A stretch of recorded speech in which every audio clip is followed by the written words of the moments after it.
Valley Club, the devs have updated their response to the Peggy Carter shard issue. We're going to talk about what has happened, what has changed. We have Battleworld coming back next week. What should you and your line do to prepare for it right now? And we got the StarJammer Kits in the game right now. They are looking to dominate Cosmic Crucible. We're going to talk about all of these things and more in this edition of your Marvel Strike Force Weekly News Update. Joining me this week, all the way from the helicarrier, is my brother MobileGamer. And if you're ready for all of these topics and more, then brother Mobile, let them know what to do. Let's go smash it. And welcome back to the ValleyFlyin channel. I am ValleyFlyin. This is MobileGamer, and this is your Marvel Strike Force Weekly News Update. We do this every single week, keeping you updated on everything that has happened in Marvel Strike Force and everything that is upcoming. And if you haven't done so already, hit that subscribe button, hit that like button, ring that notification bell so you know as soon as a brand new video goes up. At least 5 Marvel Strike Force videos every single week on this channel.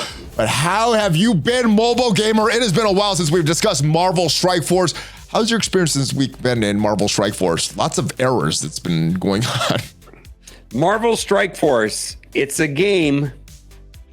I agree. Let's move on to what happened with Peggy Carter. So there are 2 orbs right now in the game for Peggy Carter. One are these Path to Peggy Carter orbs, which guarantees 0 Peggy Carter shards. We have another one here, the Agent 13 orbs guarantees 6 Peggy Carter shards. Well, they sold these offers in the game. They had this offer here. It was supposed to be for some Peggy Carter Path to orbs. Well, it's for the Agent 13 orbs. And what they said here, this was a response yesterday, which did get updated. Got the updates highlighted. So it say, alerted, an offer went live for the Peggy Carter orbs and unintentionally contained the Agent 13 orb, not the Path to Peggy Carter orbs. We removed the offer to address the situation. We're doing the following. So what they said, they're going to bring back the offer, which it did got brought back with a maximum limit of 5. Your purchase limit would be based on how many times you've purchased the original offer. This will return February 12th and be active for 3 days. So it went live yesterday, should be active for the next 3 days. Now, what are your thoughts on this? The offers, did you get any of these offers? Did you get it when it first went down or when it first was up erroneously before it got taken down? And is this something that you're thinking of purchasing? I mean, what does this do for your purchase of Peggy Carter? I wasn't going to get Peggy Carter because I'm not really into war. I ended up doing this because it was so cheap. What are your impressions of this? All right, so Peggy Carter is a war character, so I don't really know that a lot of people are hyper interested in Peggy Carter, mostly because they've cut war down to 2 days a week. A lot of people are indifferent towards war anyways. So I think there's a couple different situations and people affected in different ways. If you're interested in getting Peggy Carter, and you did not buy her already and you want to buy a $5 offer and potentially unlock her, that's great, right? I think it's good for those people. They're going to bring back the offers. Other people that are affected by this are people that already unlocked her for more and people that, let's say they maxed her out and they're north of $300 and they spend a bunch of money to unlock her, and then other people are spending $25 or $50 and getting the same value. So looks like they're trying to correct that. My experience has been in this game is that the heavy spenders generally have an audience with Scopely anyways, and they usually accommodate them. And so where the opportunity, I think, is for people that are interested in buying her, did not buy her, then they can get it for this relatively low price. All right, so as far as the compensation for people that did get Peggy Carter, initially it was only going to be for people that got Peggy Carter up to 7 stars. They changed this, and now I think everybody's going to get some kind of compensation if you did purchase Peggy Carter. They said for any player who purchased Peggy Carter offers before the orb went live, we'll be sending Ultra Cores, Power Cores, reflecting a percentage discount on the purchases made. Please note that what we promised yesterday to people who had a 7 yellow star will still apply. So that was 2,000 Ultra Cores, 2,000 Power Cores. In my estimation, that's a valuation about $220. Some people spend north of $400, so they're not getting everything back. I think someone that bought a $50 offer on stream today said they got equivalency of like 5 Ultra Cores back. So instead of the $50, they got about 10% back. Do you think that is a fair amount to get back, 10% for, someone that doesn't have that 7 stars, or should have been made more? Or what do you think of the amount that got back? I mean, is that a fair percentage? Like I said, I feel like the heavy spenders of this game already have an audience with Scopely, and they have plenty of opportunities and ways of complaining to them, and their voices will be heard. Gotcha. Now, this was a lot of people are saying, wait, this is actually how the cost of characters should be. $5 to unlock a character, that should be proper. Is this decimal point, Jeff, like a lot of communities, suspected, just an error from decimal point, Jeff? Or is this a liquidation of these shards because Peggy Carter wasn't a popular character? Like, all right, this is a big miss. It's a War character. We announced that War is changing from 3 times a week to 2 times a week right before this. A lot of people aren't buying Peggy Carter. Let's try to squeeze as much money out of this character by putting this. So my big question, do you think this was on purpose, or this was a new test of a new character price point? Yeah, this always comes back to the same issue, whether you assign malice or incompetence. When it comes to Scopely, I assign it to incompetence. Okay. Now, what do you think this is going to do for upcoming events? Because I wasn't going to get Peggy Carter. Like I said, she's a War character. I'm not into War. I don't really care about War, but I just got this character just because I'm a content creator. I wanted to get some of the milestones, things like that. So the valuation for myself and you is a little different for these characters because we also make content about it. We not just play with these characters, but there's a lot of events that you need 5-star characters of the most recent team, 6-star characters, 7-star characters. Now that she was out so cheap for some players, do you think this is going to affect the upcoming events for Peggy Carter or some of the shards that we would have gotten as free-to-play players for Peggy Carter? I don't know the answer to that question. I have no idea. Okay, I guess we'll see. Do you think the devs will make an adjustment though, or do you think that they're gonna say, you know what, we'll just keep the events and the scoring how it was, and people spent on it, then they get a bonus for this? I guess I don't understand any of this. I don't think it matters. None of this matters, right? I don't get it. I guess I don't get the question. Okay, so let me go. So what is the net positive? The milestone event, right? If we look at this milestone event, it's using Miss Marvel Classic. Some of the more recent characters are certain star levels. So obviously, with the Liberty team being the new team on the horizon, right? They're gonna have use for Peggy Carter and Falcon Joaquin and Patriot in these events. Are they going to adjust the scoring for these events moving forward because of these offers? People are going to get 1 extra milestone. I don't know if it really matters. All right. So yeah. It's just an extra milestone. Cool. I don't think they're going to make an accommodation. I don't think we're going to jump up and down about getting an extra milestone. I hope not. I hope they don't make a big deal about that because I think it is kind of like a little bonus that you get. Now, as far as her usefulness, I didn't see too much usefulness outside of War, outside of this team. I don't know if you've used Peggy Carter yet. If you said you did get the offer to unlock her. So have you used her? Have you seen any usefulness outside of a full Liberty, outside of War? Is she just for War? I haven't found any use for her yet. She seems somewhat of an uneventful character. I got to tell you, I'm definitely more excited about the StarJammers. Yeah, they look really good. What about Falcon Joaquin? He's supposed to be coming out today. Next member of this team. Does these offers for Peggy Carter, does that entice you more to get Falcon Joaquin, or you probably wouldn't have got this anyway, and the Peggy stuff doesn't even matter because he's supposed to be coming out later today? Yeah, I have very little to no interest in this team or these characters, to be honest. I'm just not that interested in them. I felt the same way before that $5 off. I'm not sure why I got to spend $25 ultimately got this Peggy Carter because I don't like War, but maybe she'll be useful in Cosmic Crucible or some other mode down the road, or for some milestones or some like Kiln Tower or something like that. I'm hoping down the road to get some value from that, but I mean, maybe not. Any team that's post Ares ends up having some use outside of their game mode. So if it's a Crucible team, usually there's some use inside of Alliance War, and if there's an Alliance War team like this one here, there's sometimes some use for them inside of Crucible. I mean, at a minimum, they're chunky, right? Because they're post Ares. Yes.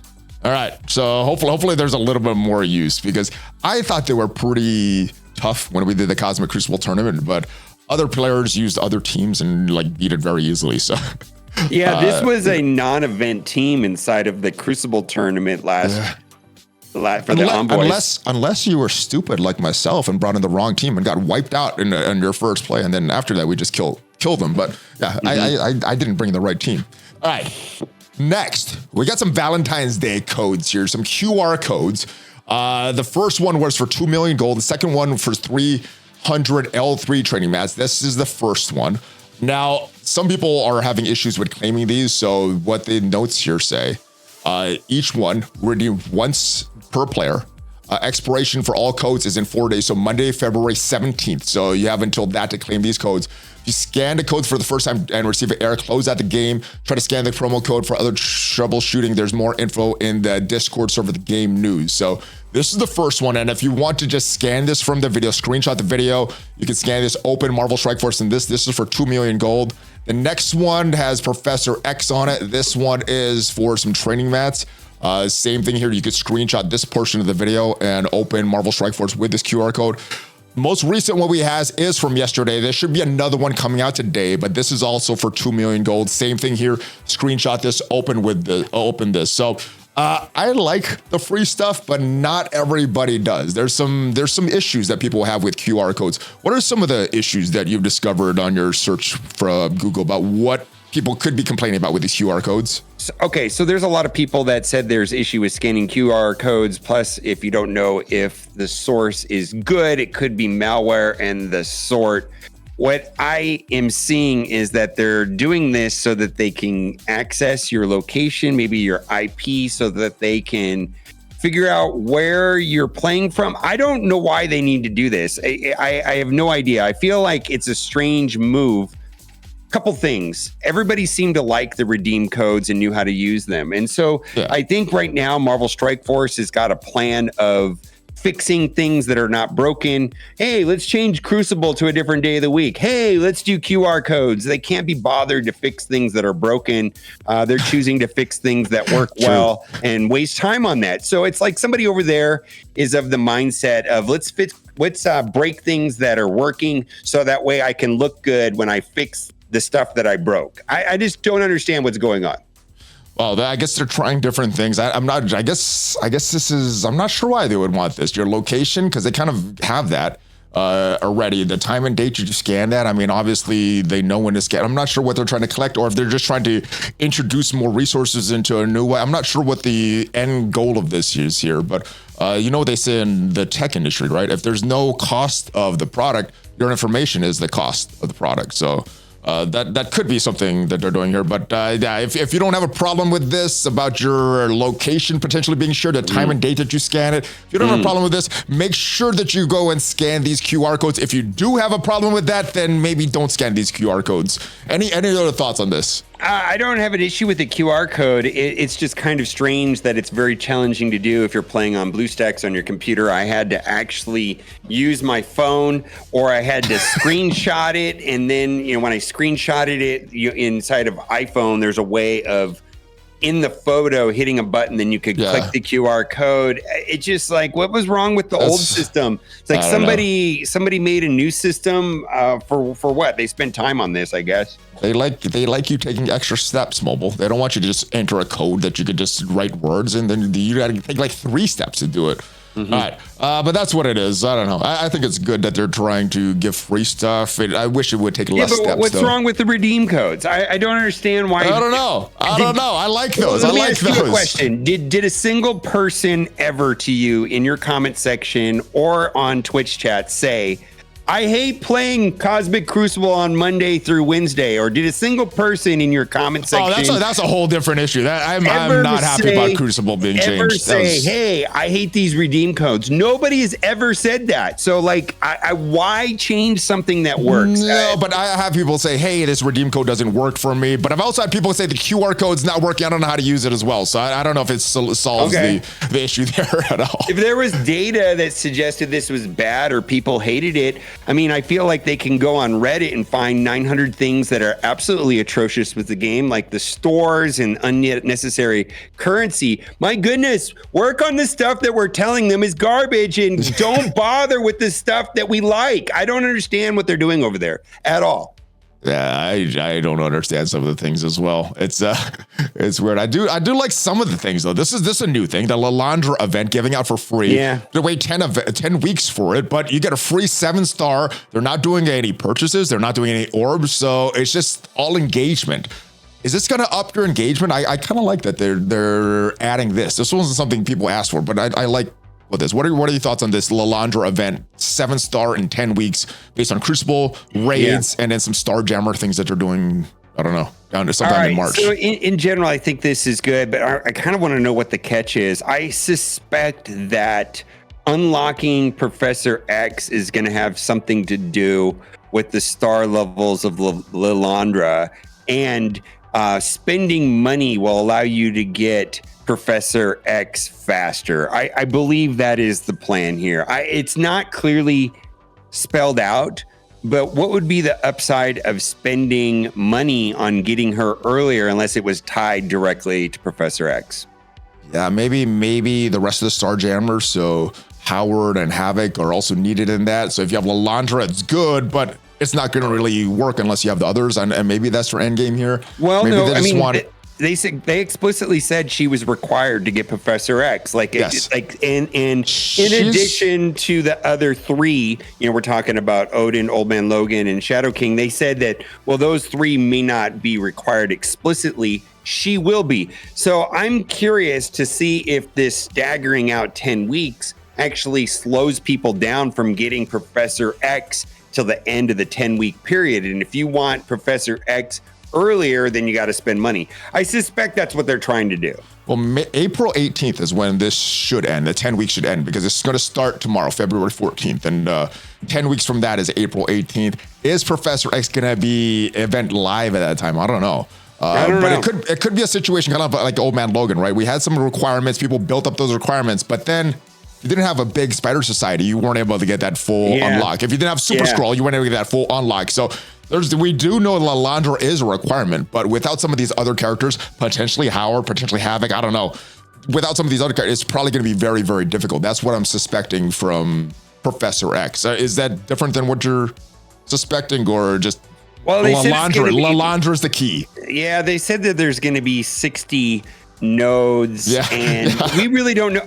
I feel like this is relatively generous, right? And I mean, it looks good on paper, and my experience with Scopely is that there's a catch, and I'm just curious to see what that catch is and how it's going to be tied to Professor X. On paper, I see nothing wrong with this. I guess we could just roll with that there's not going to be a catch and everything's going to be fine. Let's just say it's good until they say do something that it's not, right? That's fine. But just focus on the character.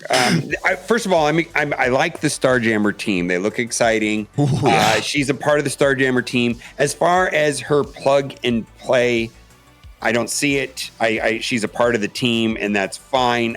This is not an Old Man Logan. This is not an Odin. This is not even a Shadow King. This is not that type of character at all. This is just like another character on a Cosmic Crucible team, like, a Hank Pym or something. It's that type of character.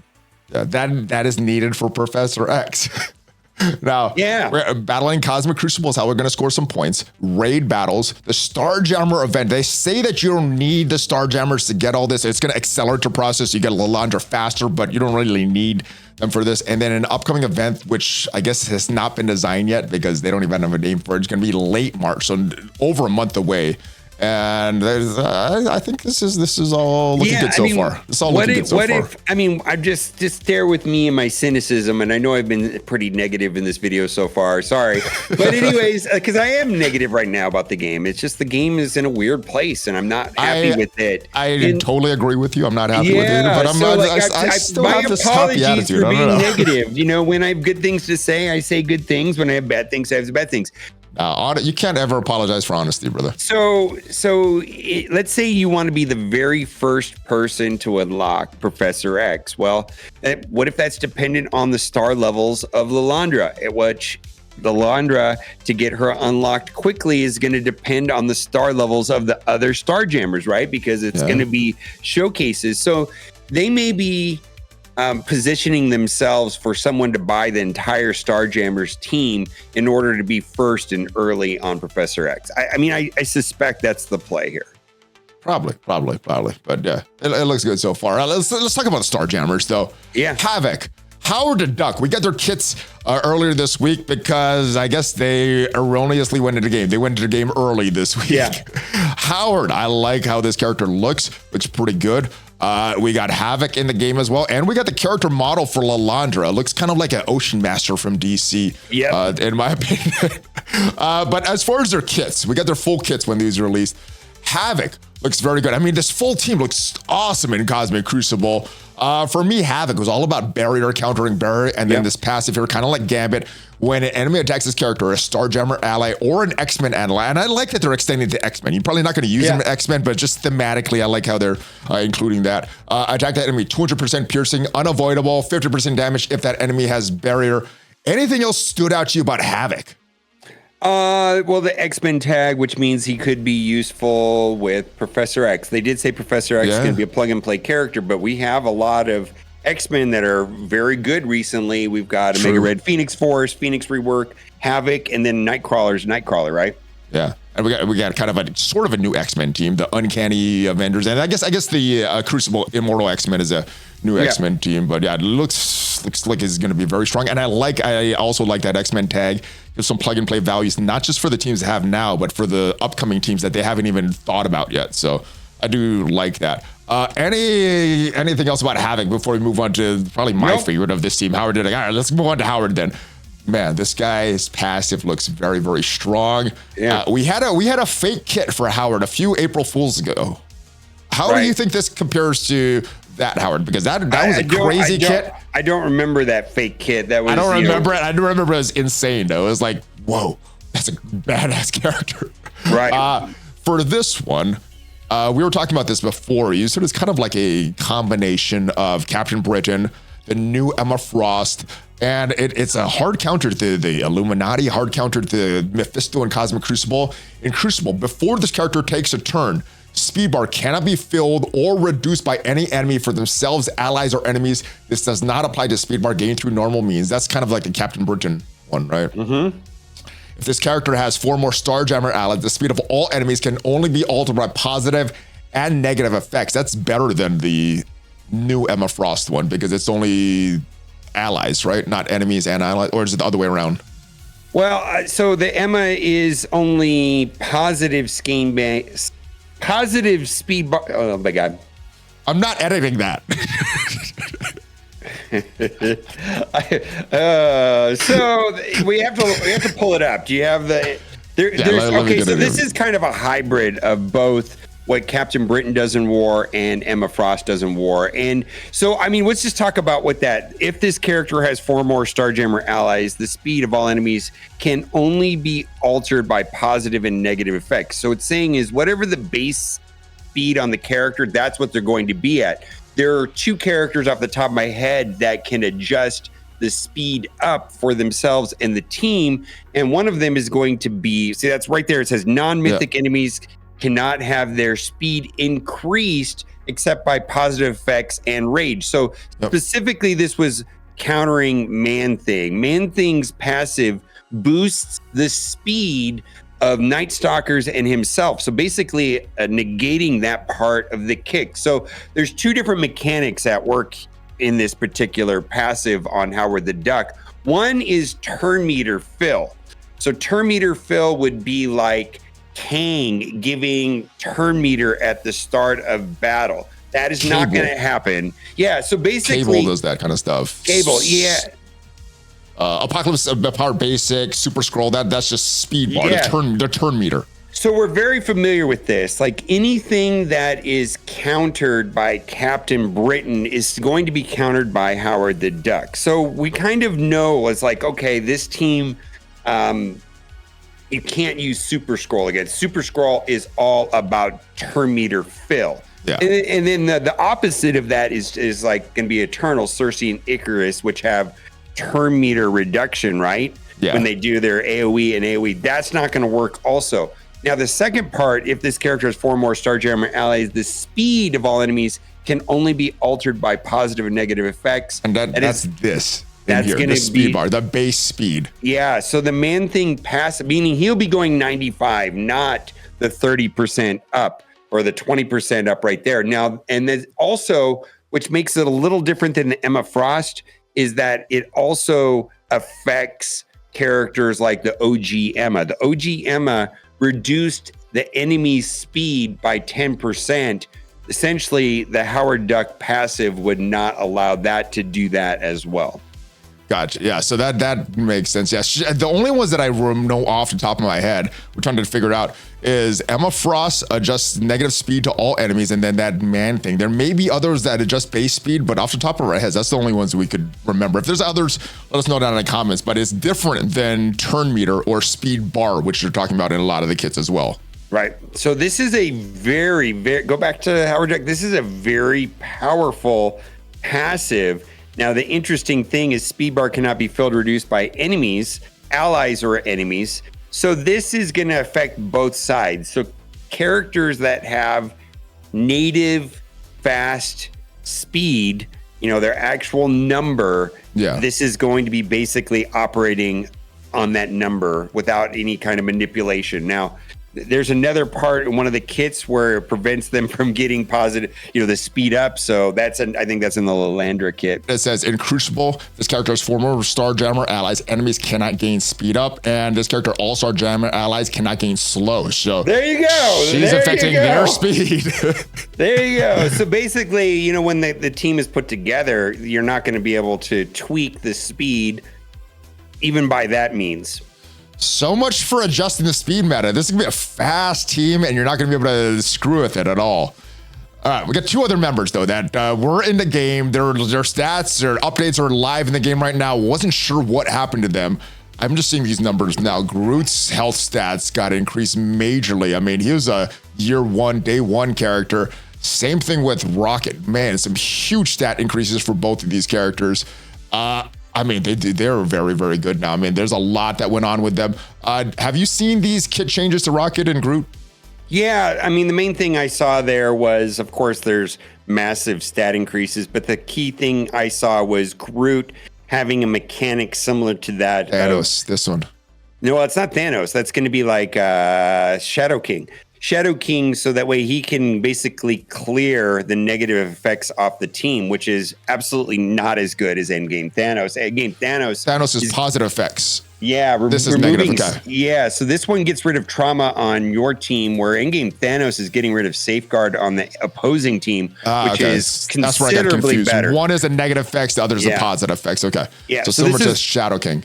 Yeah, this is similar to Shadow King, which is good, right? I mean, you've played Shadow King; it's fine, but I just don't know how impactful that is. I think it's the second best non-mythic in the game after Old Man Logan. You can make an argument for that. Yeah. Sure. Yeah, Shadow King's good, but this right here should make the team quite resilient. Groot was so bad for so long, and you know, when I was looking at the changes, I'm like, I don't know what changed here. He had a bad kit for a while. Rocket, I think the big thing here, as far as the BKT that I remember, his big ultimate here, now it is piercing damage. That's the big thing I see here. Lots of other things there as well. Anything stand out about Rocket to you? So this could be like Lady Deathstrike. Remember, Lady Deathstrike really didn't get her kit changed much, but she has proved to be like bonkers because of their sure raw power. I suspect that Rocket will have some sort of. I suspect that Rocket will feel that way also potentially. We'll have to see. Yeah, I think he had a pretty good kit back in the day. It's just the stats never really kept up to date, and then nobody really used him after BKT wasn't a thing anymore. All right, but one of the big things going on right now is Cosmic Crucible. The changes to Cosmic Crucible. I had nothing to do this week as far as streaming. What did you do adjust for no Cosmic Crucible during the week? It is going to start tomorrow, which means that I'm not going to be stream tomorrow. It's going to be a Saturday, a Sunday, and I'll probably stream the last day on Monday. But for me, I don't know if I'm really going to be playing Crucible too hard on Saturday and Sunday. I'm usually spending time on the weekends. What is going to be changed for Cosmic Crucible for you now that it's on the weekend? Are you still going to stream, or are you going to play it as hard as you normally did, or is this going to change your level of engagement? I don't know. I mean, I just feel like this was an unnecessary, unwanted, unasked for change on something that was well received and liked by the community. This is something that, in my opinion, was working when we look at the broader scope of Marvel Strike Force in general. What works well in this game? And they messed with it, which I don't understand. From a top-down approach where they're looking at the game in general and they say, hey, what's working the best and let's change it. I don't understand that at all. I thought they changed this because Ultimate 32 got screwed up and it went longer than expected. They didn't start it on the day that it was supposed to. They waited till next Thursday to start it, which means that it ended later, which means they couldn't start Crucible on time. So I thought this was a response to them screwing up Ultimate 32 and having it run 2 weeks instead of one. Is that what you're getting as well, or was this just some change that they were going to make regardless of what happened with Ultimate 32? Yeah, they didn't need to do it that way. There's a lot of different ways they could have done it. Right? Yeah, it's like, hey, people don't like war, so let's penalize the Crucible and let's make that worse and force people to play war. I don't know what they're doing over there. I have no idea. Like, war in generally is that people complain about the rewards. If they want to fix war, they need to fix the rewards. I mean, It's not complicated. That is the problem. The stores haven't been updated. The stores, and like, we're telling them what the problem is, and they're not fixing that. So they're making war at the beginning of the week, and they're making Crucible on the weekend. Well, that's not what the problem was. The problem was the stores suck. Yeah. Absolutely terrible. And if they wanted to lower screen time, they could have skipped the first war of the week and left Crucible in the same spot. That's what I would have preferred. That's what I would have preferred. Yeah, instead of removing the last war, remove the first war. Actually, I do want to mention they did make some minor changes to the store, so I've got to give them credit where they're due. The only War store got a little changed. The only store that's remotely interesting right now is the War store. I have some ability materials and Oath. Hey, look, you got Oath. Buy Oath. I already bought it. And then were these here? These ultimate abilities for Cosmic Crucible? Did they add this as they removed Battleworld? Yeah, added, or when they removed Battleworld? They just added that, and there's been no notification that they're changing this. Like, so these awakened abilities. Here's the thing, though they gave those awakened abilities essentially away for free. So if you missed them, there they are. But the one that really matters is going to be Shadow King's awakened ability, and I don't see that in there. Okay, so yeah, they did little good, but not as much as they could have. And as far as Shadow King, you're going to need him next week when Battleworld returns. Now, a couple of different changes. No Spec Ops, which is, I guess, a good thing. I think the big problem for me with Spec Ops is that they ran those milestones at the same time, which forced us to do Spec Ops, which didn't give any benefit in Battleworld. Would you have a problem with Spec Ops if there wasn't milestones tied to it, but it did give some benefit towards if you place those characters, because you're sacrificing not using those characters, not really getting a benefit for that, except for maybe more victory points. Would the Spec Ops would have been different for you if you could have got some bonus, maybe for the null boss fight or for the next zone or something like that? All right, so I think because they're removing 3 weeks and they're making this a once a month event rather than once a week, so it's going from 4 times a month down to 1 time a month, and they're shortening the number of days. So basically, this is going to be a 4-day event versus it was a 20 days a month event in the past. Now, so the thinking, I believe, why they introduced Spec Ops is Spec Ops created situations where you had to make a decision whether or not you put the character in the Spec Ops, and then the gameplay potentially could be different because it might become tedious. Who would have thought? It might have become tedious if you're doing this on a weekly basis, and if it's the same teams and the same fights, it doesn't really matter. The Spec Ops created situations where maybe you had to place one of those members in the Spec Ops and then it would play differently. But because they're going to once a month, it's not going to be tedious, right? Because it's going to be, we're not playing it that often. So I think it was a good idea to get rid of that. Generally, Spec Ops was a veteran player friendly type mechanic. It definitely punished new players or players that have not playing that long. And it was widely not liked by the community. And I wasn't a fan of it myself. I think if for the new or mid-game player that they don't have a bigger roster, I could see why it was removed. Even if you potentially give, I would have liked to see some benefits from sacrificing all those characters. But thinking of this wide game, the wide community we have, I think it is good that it got removed. Now, well, and also they're copying somebody else's homework, like in Star Wars Galaxy of Heroes. First of all, this was not a popular game mode in Star Wars Galaxy of Heroes, but the spec op function that existed in Galaxy of Heroes introduced new mechanics on the next day. So if your alliance was successful in filling the spec ops, then on the next day you would get bonus damage or bonus this. That would have been, which is way different. That would have been exciting to me, but you know, mentioning the wide variety of wide variety of rosters that players have in the community, that like maybe it is not as beneficial. But for me, I would have been excited, like, ooh, we got some new mechanics or something like that the next day.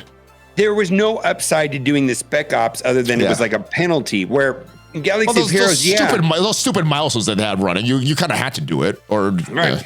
But in Galaxy of Heroes, it's like, well, I'm gonna have an easier time tomorrow if I do this today. That sounds fun. Yeah. I like that. All right, 4 days instead of, I think it was 5, right? There was 4 zones and then null, or was it 5 zones and null? It was a total of 5 days. Okay, so they reduced one of the days though, so it's 4 and then null. Now it's 4 days. I don't remember now. I actually don't remember. Did it start on Monday or did it start on Tuesday? It's less. We know it's less. Yeah, it's gonna be 4. It's gonna be 4 days. It was either 5 or 6, but now it's gonna be 4. And then each zone have 3 missions. I thought these also had 5 when you included the spec ops. Now it's gonna have 3. Better, a lot less work and stuff like that. There's some changes to the null fight as well. What do you think of these other changes? I mean, I would have liked it as if it was maybe 2 times a month and then got the rewards, but I guess this is fine. It's only 1 time a week. Yeah, it's fine. I don't have a problem with this. I mean, I think the null fight was the most interesting part of that. In fact, for the community to find ways of working around the bleed and stuff like that was really cool, actually. Yeah, so they've changed that bleed part, so maybe not having a lot of value for Adam Warlock or that old Omega Red to build them up. I didn't really play the boss fight for null very seriously because that always happened on the weekend, and for myself, I'm playing the game a lot on the weekdays. Weekends, I'm very, very casual, so I just autoed that no boss fight. But it's going to have some changes in no boss fight. The first is that bleed damage. No longer breaking the cap of damage on null can receive, so that is going to be a big change. So some new teams will be needed. Adam Warlock and Omega Red probably not in that team. Multiple issues would go, null could go into a bad state where the damage cap would be broken. We won't know it would be a powerful foe. Feel the changes do this, that. And then clarification. In this strike spot video, I think it was said that there's no revives, and they clarify that if null kills you, you cannot be revived. I guess it's one of those minions, those symbiote minions kill you, can be revived though. Right. What do you think of these changes to the null boss fight? Does it add more fun? Does it add more complexity?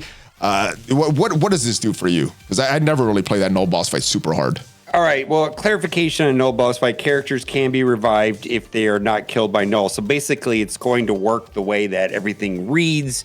The way that it was working the time before is that characters could die by bleed and or the minions, and then they could be revived. But when they revived, it would break the damage cap situation, and that's how these ridiculous scores is something would break specifically when like Emma would be revived. So there were team comps specifically designed to get Emma to die, like placing Emma next to a pre-taunting tank and then hoping that she would die, and then you could revive her with Strange and then do. So there was this whole thing, and they're basically getting rid of 2 mechanics. Is that the bugged damage cap, that was a bug, but bleed damage, which would bypass the damage cap on null, was interesting. Now imagine this.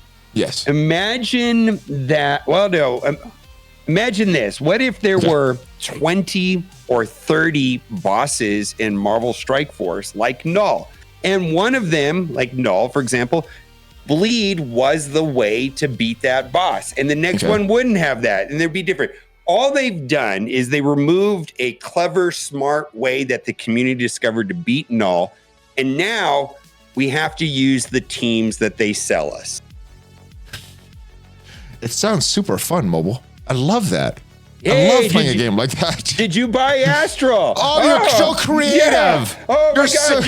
You either bought Astral or you didn't, or you bought the next team. I mean, everything in this game is anti-thinking and pro-spending. It's the whole game is built that way. It's just it wasn't very like that wild before. to me. It wasn't like that before. There's a lot of theory crafting before. We had a lot of weird teams in the game. Now it's use this preset team. Use this stuff. Kill the boss the way we want you to kill it. Oh, you're doing it this different way? No, wait, let's eliminate the way. So you only have to stay in this path. You can't go outside of the path. You can't think outside the box. Come on, Scopely. You guys can do better. You guys can do better. Let's add some fun to the game. Stop restricting us. Take our training wheels off. As far as Scopely is concerned, getting use out of Adam Warlock or the OG Omega Red is 1000% unacceptable. If you're not using a character that you needed to buy in the last month and you're using an old character, that is unacceptable. That is not the way you got to play Marvel Strike Force. New characters only spend money. Do not think. Do not get creative. Do not find buy the new characters and put in auto. Yes. Yes. All right. I'm laughing because it's frustrating and true. Null shard. We're getting null shards back, so it seems like is it equal? Is it making up for this? Seems like with this, I have no idea. I don't know. I had to look at numbers as well, but 100 shards for the top end, difficulty 5, full clear, which means about March 18th we're getting the unlock. Is that what you're expecting as well? It's coming back on February. It's coming back in February. Well, I'm thinking February 18th. It's coming back. In a month, it should come back from there. We get 100 shards, Null's 180 unlock. So that's where my thinking is. If you do the full difficulty on that, this is going to be this is going to be dependent where your alliance left off on Null, right? Because basically, if your alliance didn't get to difficulty 5, then you're going to be in difficulty 3, 4, or wherever. So wherever your alliance left off is going to be kind of a big deal. So if you're in difficulty 5, you can get it within 2 months. If you didn't get to difficulty 5, I guess a little different time frame based on where your alliance is. And I have no idea how easy or hard is it going to be to get a full clear. I'm just not sure. Not sure at all. How big is your Astral team? Did you buy the team, Mobile?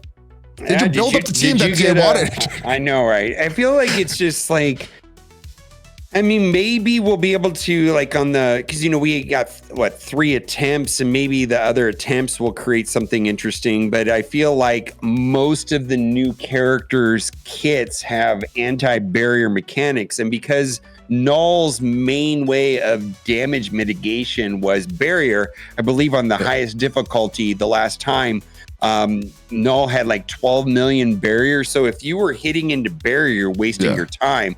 And there was a way with certain characters, like let's say Old Man Logan clearing barrier, and then you were actually doing damage. It looks like to me that almost all of the new kits or the new teams have some sort of barrier removal. And they wanted us to buy these new characters. Like if we look at the StarJammers, I mean, most of that team is anti-barrier.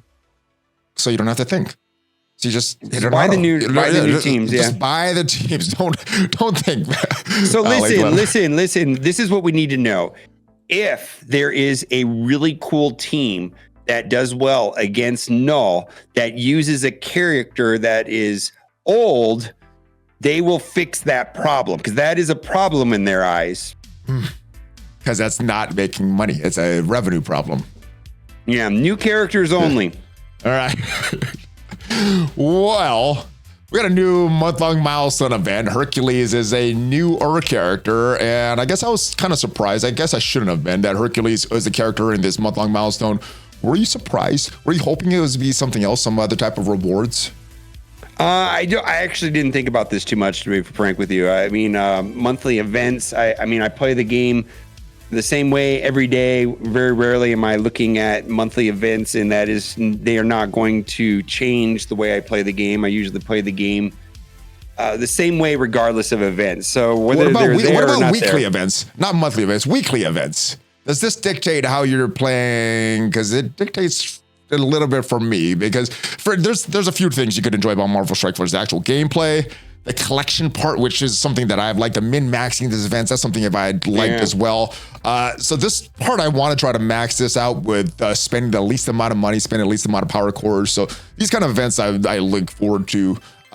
But we have a Valentine. What do you think of this one? The leaderboard, it is for some Peggy Carter shards, which may be a little more valuable now that more shards in players' hands. You can get that 7-star gold, a little more. So I don't know, maybe people are pushing for this, but I think the interesting thing about this event, at least for myself, is now we have a Valentine store. Some of the things in this is some Awaken abilities. That Shadow King Awaken ability talking about is available for sale here. The Ancient one, some other shards here. I think I saw Jean Grey. I don't think I saw Hercules, but I think I saw Emma. Got some T3 level 1 ions. But for myself, I'm getting this orb. And my rationale is because I don't know when these diamonds for Old Man Logan are gonna be around. I don't know when they're going to be sold, and when they are sold, it's probably going to be for some dark diamond credits, which I have very little of. The rest of this stuff, these shards, eventually going to get a lot of this stuff. We're getting a lot of the T3 ions all the time. The Shadow King, I don't know when that's going to be available as well, but that's actually important. Frankly, I think for a lot of people, like if you care about war, the Shadow King's passive awakened ability is important because let's say Astro goes on defense and the way that team plays with that passive is entirely different. Also, that's in theory is going to be important with against Null, right? So I think that's really all this is right here is that Shadow King passive awakened ability. Largely, I don't care about anything else in there, and this right here. That's it. Those two things. So you're going to have to make a decision. Do you want to go on the Shadow King's awakened abilities, or are you going to go Old Man Logan? I'm more excited about Old Man Logan. Frankly, I would like to get at least 1 diamond on Old Man Logan. It's 250,000 Cupid arrows, and if you click on it, I think it's a 16% chance of getting Old Man Logan. So, I mean, how many of those? You got to open 6 of them.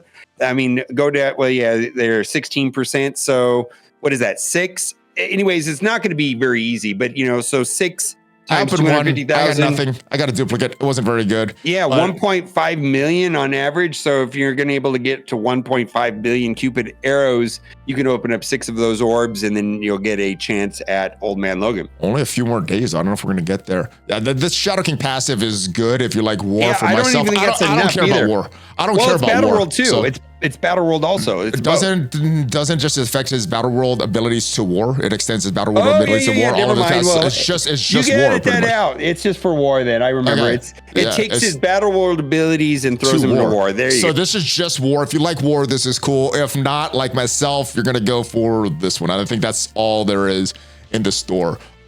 Cool thing that we have going on that we should get the final piece today is that War Machine costume. I like it. I know you're not really into costumes, but I think this costume looks really good. I think this costume looks really good. The movie comes out tonight too. So, so we've got 2 costumes that look very good. Oh, look at that guy. That looks amazing. This is amazing. This is from the second Iron Man Part 2 from 2010. This looks so good. Yeah, that looks amazing. And look at the Captain Sam. Captain Sam one looks great too. Captain Sam is awesome. Where is Captain Sam? Here he is. Okay, he's right next to Groot. This is the one that comes out today. The event starts today. Yeah, look at that. Pretty easy event. Just spend a little bit of liberty every day. And the War Machine one took about 10 days. This one, I guess, is going to take about 10 days as well. I like it. Free stuff here. It looks good, and it's just cosmetic. Great. But I love these. I love these free costumes. I love grinding for free costumes. I don't like buying them, but I love grinding for free costumes. Do this more. Keep doing this kind of events, Scope. I love this stuff. Yep. All right. That's not much to say about that other than that. But let's talk about war.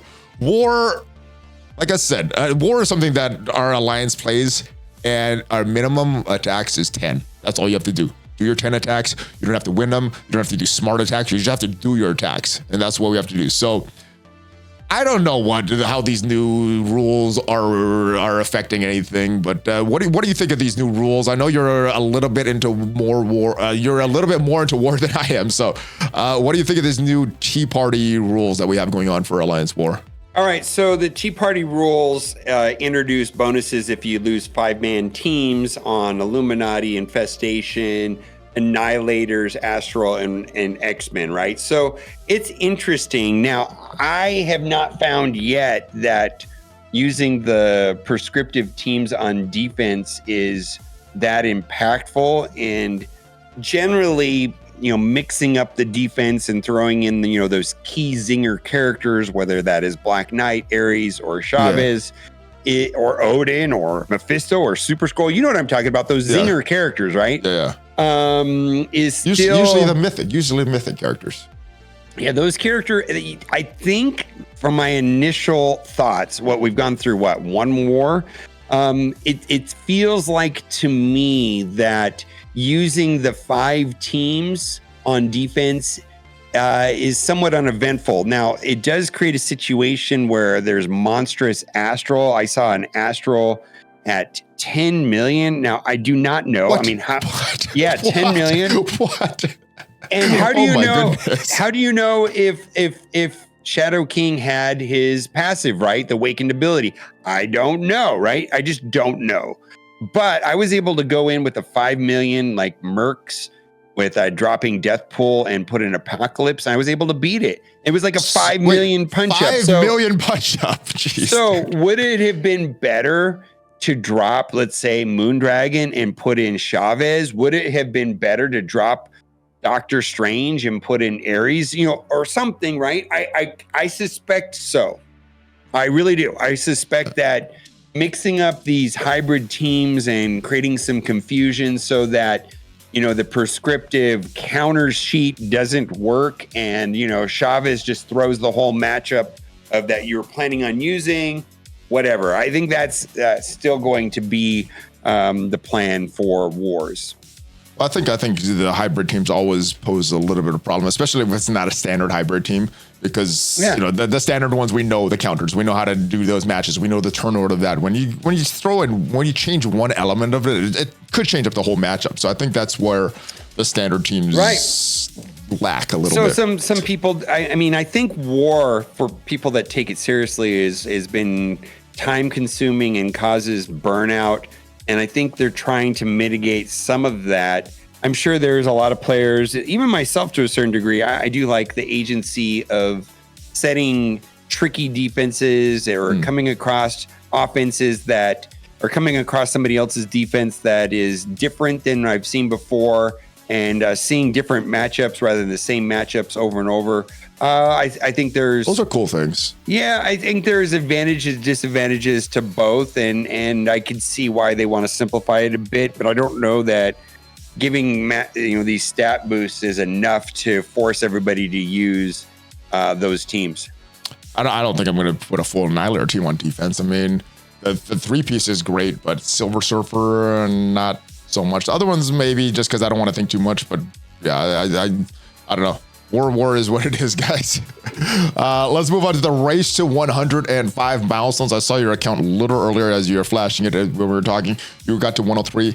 I got to 103 last night. How are you doing on those milestones, the progress? Are you building up your characters for this race to 105 milestones? Are you building up the characters that you think are going to be value in the future? Or are you trying to just race to this by building up Spider Society, characters that have double tags or maybe Doom or something like that, that maybe you're not going to use later on, but it will help you spend less resources for these milestones?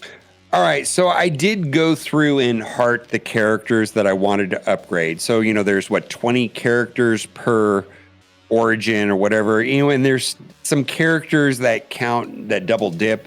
That would be like all of the Spider Society, Kestrel, Doom and Scarlet Zombie Witch, whatever it is. Okay.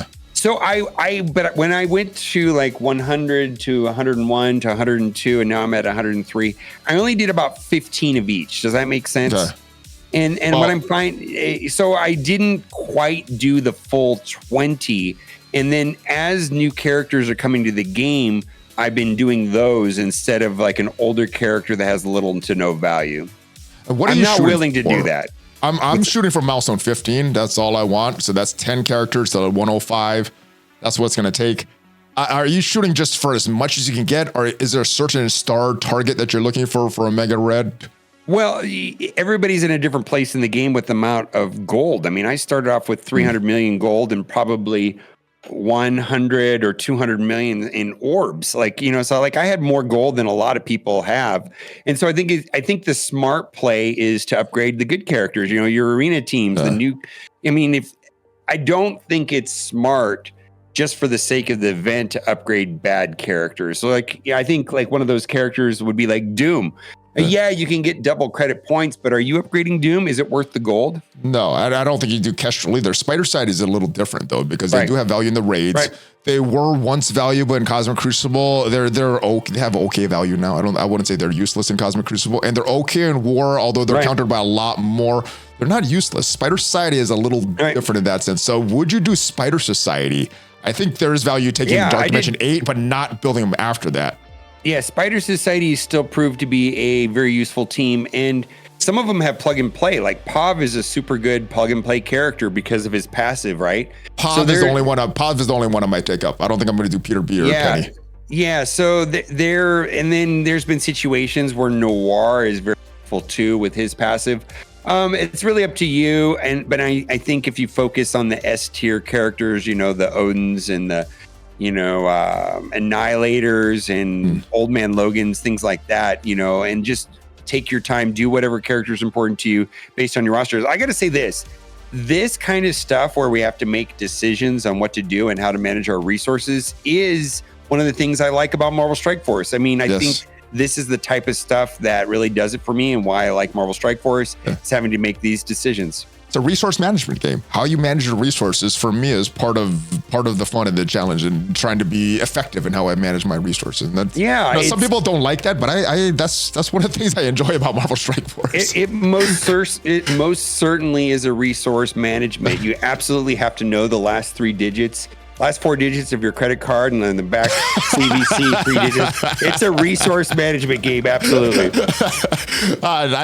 You said you spent a lot of gold. Let me just show you how much I spent last night, because I just reached 103 last night. 100 million, right? 100 million, I'm guessing. Not quite. Yeah. It was about 63 million or something like that. Let me see where is my gold? It's just gone. It's already gone. Yeah, right there. Milestone ended right there. You could have 63 million. 63 million. Oh, we just reset. That's why it's gone. Yeah.